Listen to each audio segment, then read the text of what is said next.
This is something fun. Make tahajjud interesting for yourself. If you're a person who's not in love with routine, do something different every night. And also for yourself, is something about knowing where you're going to go.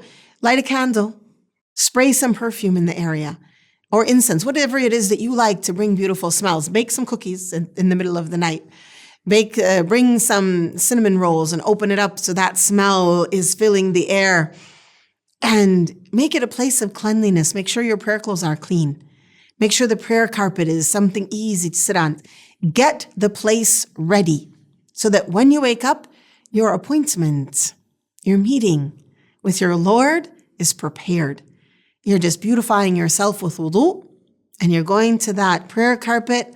You begin with rak'atain, 2 light rak'ahs, and you do these 2 rak'ahs, and they're very lightweight. That means they're not very long. That's how the Prophet ﷺ would do it. And then the next ones are longer. You've warmed up, just like exercise of the heart, exercise of the spirit.